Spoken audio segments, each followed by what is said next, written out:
카페가 너무 예쁘네요. 너무 어려 보이셔가지고 사장님인지 몰랐다고 저를 어필을 짧게 해야 됩니다.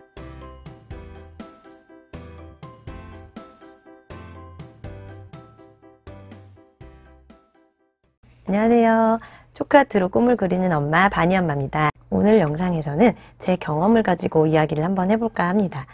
이게 묵혀두면 그냥 나의 작은 추억이 되겠지만 또 꺼내놓고 보면 누군가에게는 도움이 될 수도 있는 이야기라고 생각을 했기 때문에 이 영상을 찍게 됐습니다. 제가 며칠 전에 장사의 법칙이라는 유튜브 채널을 보게 됐어요. 같은 창업을 한 사람으로서 굉장히 공감도 많이 되고 본인이 겪었던 그런 실전 이야기를 주로 하시다 보니까 그게 굉장히 재밌는 거예요. 그래서 이제 보다가 저도 몇 번 깔깔거리면서 웃을 정도로 또 재미도 있으셨어요. 특히 저는 그분이 대학교 시절에 동대문 밀리오레에서 일하셨던 그런 이야기를 해주시는 게 굉장히 재밌었는데 제가 그 영상을 보면서 그분 영상을 보면서 생각했어요. 초코아트라는 분야로 창업을 한 게 한 10년 정도 됐는데 내가 생각할 때는 이건 너무 당연한 거고 당연히 다 알고 있겠지. 이걸 모르는 사람이 어디 있어?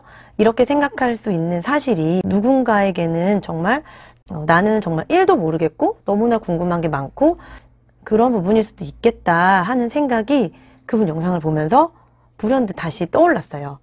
누구나 그렇잖아요. 내가 생각만 하고 있고 이걸 직접 실행으로 옮기지 않으면 또 잊혀지고 그냥 또 잊고 살게 되는데 한번 다시 이런 생각이 들게끔 해주셨던 것 같아요. 되게 감사합니다. 작년 5월에 이렇게 책을 출간한 적도 있었고 여기 내용에 보시면 혼자 공방을 운영하면서 겪은 일들 이런 것을 많이 담아놓기도 했고 운 좋게 얼마 전에 JTBC 방송에 나가면서 그런 이야기를 잠깐씩 푼 적도 있지만 무엇보다 제 유튜브 채널에서 얘기하는 게 가장 자세하게 설명할 수 있겠다 이런 생각이 들어서 영상을 찍게 됐습니다. 자, 그러면 제가 사업 초반에 제 돌쟁이 아기를 카시트에 태우고 영업을 다닌 이야기를 해보도록 하겠습니다. 저는 되게 아이러니하게도 사업자 등록을 마치고 공방을 오픈을 하자마자 임신을 하게 됩니다. 네. 개인 사업자가 사업 초반에 겪을 수 있는 시행착오 이런 것들을 고스란히 저희 뱃속에 아이와 함께 태교로 하게 된 거죠. 이제 워낙 입덧도 없고 건강 체질이라서 이제 신체적으로는 힘든 게 별로 없었지만 제가 이제 점점 배가 불러올 거고 이게 몸이 변할 텐데 수강하려고 상담을 오는 학생분들이나 아니면 그림 의뢰 때문에 만나는 클라이언트들 이런 분들이 제 모습을 보고 좀 부담스럽거나 이렇게 걱정을 하지는 않을까 이런 게 저는 고민이었던 거예요. 이 선생님한테 초코아트를 배우다가 출산을 하시게 되면 그 후에는 뭐 수업을 계속 연장해서 들을 수 있는 건가? 또 이렇게 배부른 임산부한테 어떻게 그림을 맡기나 이렇게 언제 또 만삭되는 언제 애가 나올지도 모르는 상황이라 참 일을 받기도 어려웠던 상황이 있었거든요. 하지만 저는 저의 뭐 핸디캡이라면 핸디캡일 수 있는 몸을 가지고 사업을 시작하게 됩니다. 그게 한 2011년, 12년 정도였던 것 같아요. 이제 처음 공방을 오픈했으니까 공방을 이제 홍보해야겠다 싶은 생각에 카페나 블로그 이런 데 사진을 계속 업데이트하면서 열심히 활동을 시작했고 전단지도 직접 편집 디자인을 해서 이렇게 뭐 신문 삽지나 그것도 있었다. 아주머니들, 이모님들 이제 섭외해가지고 전단지 뭐 시간당 얼마 드리고 이렇게 뿌리는 그런 것도 했었어요. 그 포털 사이트에 검색 광고를 유료로 써본 적도 잠시 있었고요. 그거는 사실 비용을 들이면 들일수록 효과는 있어요. 이제 비용이 부담되죠. 장기간으로 갈 때는 저같이 혼자 운영하는 이런 개인 사업장들은 하지만 제가 성격이 또 제가 직접 뛰지 않고는 이게 못 견디는 성격이라 이제 발로 뛰는 영업을 해야겠다 이렇게 생각을 했었어요. 따끈따끈한 제 명함과 제가 직접 그렸던 그림을 이제 사진으로 인화해서 그걸 가지고 가까운 데서부터 시작해서 카페촌, 뭐 먹거리촌 이제 직접 방문을 하게 됩니다. 제가 처음에 사업을 시작한 게 경기도 분당이었거든요. 뭐 분당 정자동에 있는 카페촌이라든지 또 용인에 있는 보정동이라든지 이런 곳에 가서 직접 영업을 시작했어요. 겉으로 봐도 너무 영세한 그런 사업장에는 또 들어가기가 좀 그렇고 손님이 너무 많은 매장에는 또 이제 영업에 방해될까봐 이렇게 해서 들어가지 못할 때도 있었고 이제 적당히 손님도 있으면서 사장님으로 보이시는 분이 계신 곳, 그런 데를 들어가야 돼요. 그냥 무작정 들어갔어요. 알바생이나 직원으로 보이는 분들한테 그런 자료를 줘봤자 이게 사장님한테 직접 전달되기도 어렵고, 제가 직접 전달하는 것보다는 전달이나 설득력이 약할 것 같다는 생각이 들어서 오너, 사장님을 만나려고 노력을 했어요. 카페에 들어가면 일단은 이 매장을 보면서 좋은 얘기를 한마디 합니다. 카페가 너무 예쁘네요. 이 동네에 이런 게 생겼어요? 어느 분이 사장님이세요? 이렇게 조심스럽게 물어봐야 되는 게 중요해요. 너무 당당하면 안 되거든요. 제가 너무 당당하게 들어가서 지금 가뜩이나 지금 잡상인 취급을 당할 수도 있는 상황인데 너무 당당하면 안 되고, 사장님 어디 계세요? 알바생인 줄 알았던 분이 사장님인 경우에는 너무 어려 보이셔가지고 사장님인지 몰랐다고 이렇게 한마디 하기도 하고, 최대한 사장님과 대화를 나눌 그 기회를 포착을 합니다. 여기서 이제 중요한 게, 대화가 한 1분에서 2분이 넘어가면은 안 돼요. 영업에 방해가 될 수 있으니까요. 제가 이렇게 예쁜 글씨와 그림을 가지고 메뉴판과 입간판, 이런 홍보물을 꾸미는 사람이다. 그리고 내가 그린 그림이 이렇다. 만약에 사장님이 조금이라도 관심을 보이신다 하면 제가 핸드폰을 직접 꺼내서 블로그나 카페에 더 다양한 그림을 보여드리면서 이 매장과 어울릴 만한 컨셉도 한두 마디 던져드릴 수 있는 정도? 그 정도면 굉장히 훌륭한 거고, 어떤 분들은 보시면서 굉장히 감탄을 하세요. 어머, 너무 예뻐요. 이런 거 그리시는 분이구나. 손재주가 진짜 좋으시네요. 이런 말들 해주시면은 저는 이제 또 덩달아 기분도 좋아지고 에너지를 얻고 나오는 경우도 있어요. 임신 중에는 이런 영업이 솔직히 어렵지가 않았어요. 차를 타고 그냥 혼자 가서 차 세우고 들어가면 되니까. 문제는 출산 후였죠. 이제 출산 후에는 어디를 정해서 시간을 투자해서 이렇게 영업을 한다는 것이 불가능하니까 뒤에 카시트에 아기를 태우고 어딘가를 갈 때 오다 가다 보이는 이런 매장들 중에 여기다 싶은 곳은 이제 들어가는 거예요. 그때는 이제 아기가 돌 전후였던 시기니까 카시트에 앉혀놓으면 거의 이제 잠만 잤거든요.